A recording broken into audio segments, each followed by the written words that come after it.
The next is schooling and education today. Schooling और आज की education कैसी है? Today both boys and girls attend the school in large number.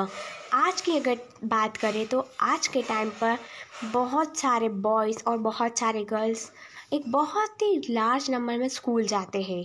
At as we will see, there still remain the difference between the education of boys and girls.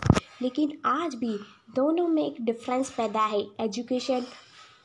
दोनों की education में एक difference है. India has a census every 10 year. India का census हर 10 साल में होता है. Which counts the whole population of the country. जिसमें कि पूरी कंट्री की पॉपुलेशंस को गिनती जनगणना होती है. It also gather detailed information about the people living in India. जिसमें कि सारी इन्फॉर्मेशन लेते हैं कि जो लोग इंडिया में रहते हैं उनसे रिलेटेड सारी इन्फॉर्मेशन, जैसे कि उनकी एज, उनकी स्कूलिंग और वो क्या काम कर रहे हैं और वगैरह वगैरह. We use this information to measure many things. ये इन्फॉर्मेशन बहुत सारी चीज़ों को मेज़र करने के लिए होती है. Like the number of literate person and the ratio of men and women. जैसे कि लिटरेट पर्सन कितने हैं, पढ़े लिखे कितने बच्चे हैं, इलिटरेट कितने हैं, और मेन और वुमेन का क्या रेशो है इंडिया में. According to 1961 census, about 40% of the boys and the men 7 years or above were literate. अगर 1961 का देखें तो 40% ही बॉयज़ जो थे वो लिटरेट थे, पढ़े लिखे थे. That is they could at least right their name, जो कि अपना खुद का नाम तो लिख ही सकते थे at least. Compare to just 15% of the girls and the womens. अगर गर्ल्स के कंपैरिजन में करें तो बॉयज़ 40% और गर्ल्स 15% थी. In the most recent census of 2011, this figure has grown to 82% of boys and men and 65% of girls and women. अगर 2001 का census check करें तो ये फिगर बढ़ गया था. बॉयज़ का परसेंटेज हो गया था 82 एज कम्पेयर टू गर्ल्स का परसेंटेज हुआ था 65%. This means that the proportion of both boys and women who were not able to read and have at least some amount of schooling has increased. जिससे पता चला है कि उनका proportion बढ़ गया है, कि schooling बढ़ गई है. But you can also see the percentage of a male group is still higher than the female group. लेकिन हम ये देख पा रहे हैं कि मेल का percentage आज भी ज़्यादा है as compared to the female group. The gap has not gone away. अभी तक वो gap नहीं गया है. Here is a table that shows the percentage of girls and boys who leave the school for different social groups, including the scheduled caste and scheduled tribe. Average annual dropout rate in the school education 2014 and 2015 in percentage. Primary level दे रखे हैं, 3 level है. Primary level, upper primary and secondary. Primary level include the classes from 1st to 5th.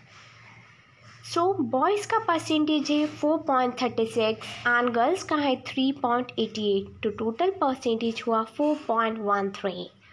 ST/SC का है 4.71, girls है 4.21 and the total is 4.46. The ST scheduled tribe का percentage है boys 7.02, girls 6.84 and the total is 6.93.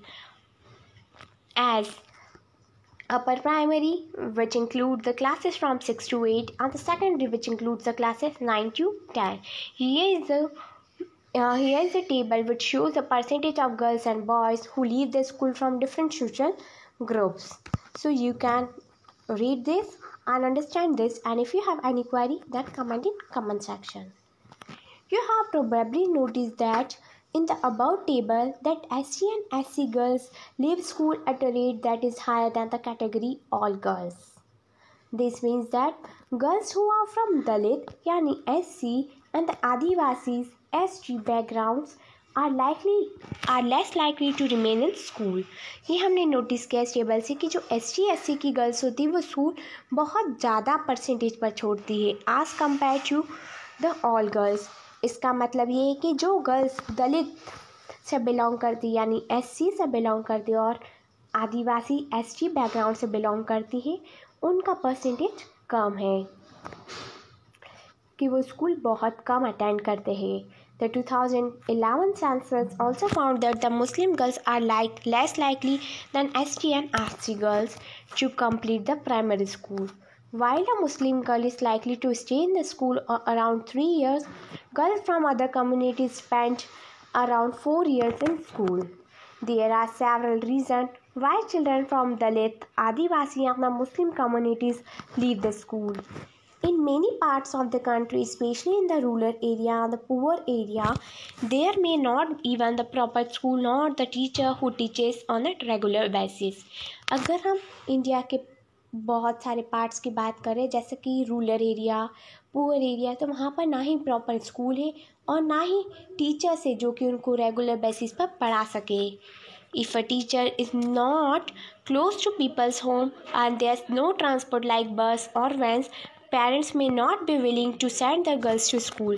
अगर वहाँ पर उन teachers का घर बच्चों के घर के पास में नहीं होता है और अगर वहाँ पर ट्रांसपोर्ट फैसिलिटीज़ नहीं है, बस या वैन्स, तो पेरेंट्स उनके घर की बेटियों को स्कूल नहीं भेजते हैं. Many families are too poor and unable to bear the cost of educating all their children. और बहुत सारी ऐसी फैमिली है जो कि बहुत ही गरीब है, तो वो इतने सारे बच्चों का कॉस्ट नहीं उठा सकती. बॉयज़ में get preference in their situation. तो इस सिचुएशन में वो बॉयज़ को ज़्यादा प्रेफरेंस करते, बॉयज़ को प्रेफर करते कि वो पढ़े.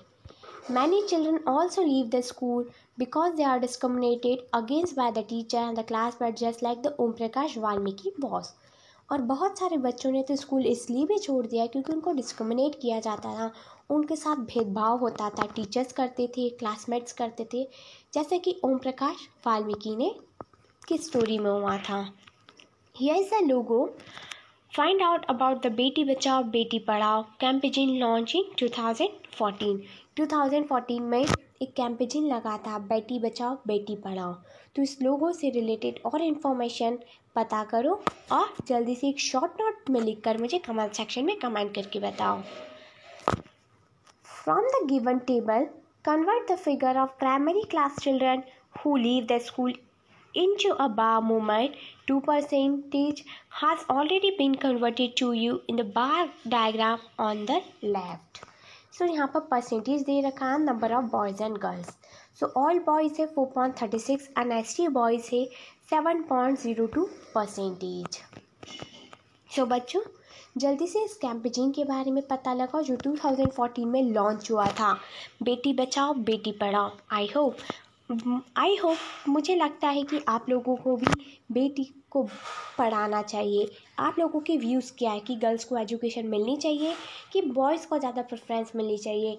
आपके व्यूज़ में गर्ल्स और बॉयज़ इक्वल है या नहीं है, कि दोनों में कोई डिस्क्रिमिनेशन है. जल्दी से अपने व्यूज़ मुझे कमेंट सेक्शन में कमेंट करके बताओ. Thank you. Have a nice day.